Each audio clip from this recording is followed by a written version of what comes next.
नमस्कार, bold sky पर आपका स्वागत है।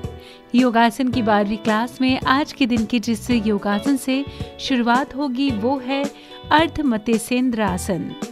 तो आइए जानते हैं कैसे करते हैं ये आसन। ये आसन करने के लिए सबसे पहले दंडासन में बैठ जाएं। अब हल्का सा हाथों से ज़मीन को दबाएं और सांस अंदर लेते हुए रीढ़ की हड्डी को लंबा करें। बाएं पैर को मोड़ें और दाएं घुटने के ऊपर से लाकर बाएं पैर को ज़मीन पर रखें। अब दाहिने पैर को मोड़ें और पैर को बाएं नितंब के निकट ज़मीन पर आराम से रखें। बाएं पैर के ऊपर से दाहिने हाथ को लाएं और बाएं पैर के अंगूठे को पकड़ लें। इसके बाद श्वास छोड़ते हुए धड़ को जितना संभव हो उतना मोड़ें और गर्दन को भी मोड़ें जिससे कि बाएं कंधे पर दृष्टि केंद्रित कर सकें। अब बाएं हाथ को ज़मीन पर टिका लें और सामान्य रूप से श्वास लें। ये है अर्ध मत्स्येंद्र आसन की मुद्रा। अपनी क्षमता अनुसार इस मुद्रा में रहें या फिर 30 से 60 सेकंड के लिए इस मुद्रा में आप रह सकते हैं। समय पूरा होने के बाद आसन से बाहर निकलने के लिए सारे स्टेप्स को विपरीत क्रम में दोबारा करें।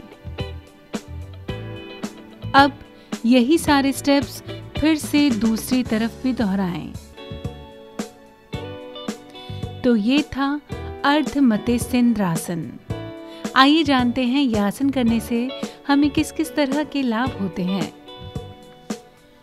यह आसन करने से लीवर, पेट और किडनी की सभी तरह की समस्याएं दूर होती हैं।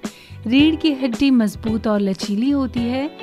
डायबिटीज के रोगियों के लिए ये बेहद ही फायदेमंद योग है। साथ ही साथ यह आसन पेट की चर्बी को भी कम करता है। चलिए बढ़ते हैं अब आज के दूसरे योगासन की तरफ, जिसे कि हम उष्ट्रासन के नाम से जानते हैं। उष्ट्रासन करने के लिए सबसे पहले आप फर्श पर घुटनों के बल बैठ जाएं। ध्यान रहे जांघों तथा पैरों को एक साथ रखें। पंजे पीछे की ओर हों तथा फर्श पर जमे हों। घुटनों तथा पैरों के बीच करीब 1 फुट की दूरी रखें। अब आप अपने घुटनों पर खड़े हो जाएं। सांस लेते हुए पीछे की ओर झुकें और अब दाईं हथेली को दाईं एड़ी पर तथा बाईं हथेली को बाईं एड़ी पर रखें। ध्यान रहे कि पीछे झुकते समय गर्दन को झटका ना लगे। अंतिम मुद्रा में जांघें फर्श से समकोण बनाती हुई होंगी और सिर पीछे की ओर झुका होगा। शरीर का वजन बाहों तथा पांवों पर समान रूप से होना चाहिए। इस मुद्रा में धीरे धीरे सांस लें और धीरे धीरे सांस छोड़ें। जहाँ तक हो सके अपने हिसाब से मुद्रा को मेंटेन करें और फिर लंबी गहरी सांस छोड़ते हुए अपनी आरंभिक अवस्था में आ जाएं। लीजिए, पूरा हो गया एक चक्र। इस तरह से आप इसको 5 से 7 बार कर सकते हैं। बात करें अगर उष्ट्रासन से होने वाले फायदों की, तो उष्ट्रासन के निरंतर अभ्यास से पेट की चर्बी कम होती है, फेफड़ों से संबंधित परेशानियां खत्म होती हैं। डायबिटीज़ के रोगियों के लिए भी यह आसन काफ़ी अच्छा माना जाता है। साथ ही साथ नेत्र दृष्टि भी इस आसन से अच्छी होती है। कमर दर्द में भी आप यह आसन करें तो आपको काफ़ी फायदा होगा। इसके अलावा गर्दन के दर्द में, पाचन में और चेहरे की खूबसूरती बढ़ाने में भी उष्ट्रासन काफ़ी ज़्यादा लाभकारी माना जाता है।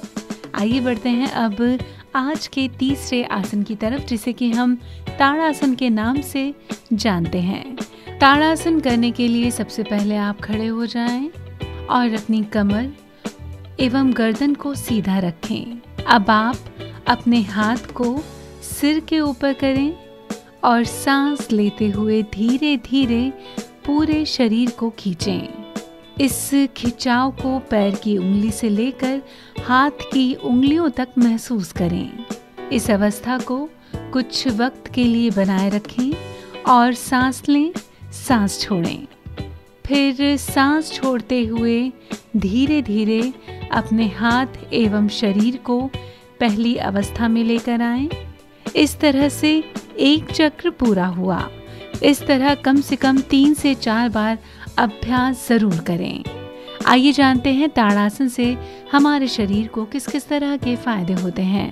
ताड़ासन वजन कम करने के लिए, हाइट बढ़ाने के लिए, पीठ दर्द को खत्म करने के लिए, साथ ही साथ नसों एवं मांसपेशियों के दर्द को दूर करने के लिए बेहद ही लाभकारी आसन माना जाता है। आपको बता दें कि योगासन की 12वीं क्लास में बताए गए सभी आसन हम आपके लिए पहले भी ला चुके हैं। अगर आप बताए गए आसन में से किसी भी आसन के बारे में विस्तार से जानना चाहते हैं तो आप हमारे बोल्ड स्काई चैनल पर इन वीडियोस को सर्च कर सकते हैं। उम्मीद करते हैं आज बताए गए आसन आपके लिए बेहद ही ज़्यादा लाभकारी होंगे। कल फिर मिलेंगे योगासन की 13वीं क्लास में कुछ और नए योगासन के साथ। फिलहाल अभी के लिए बोल्ड स्काई में बस इतना ही।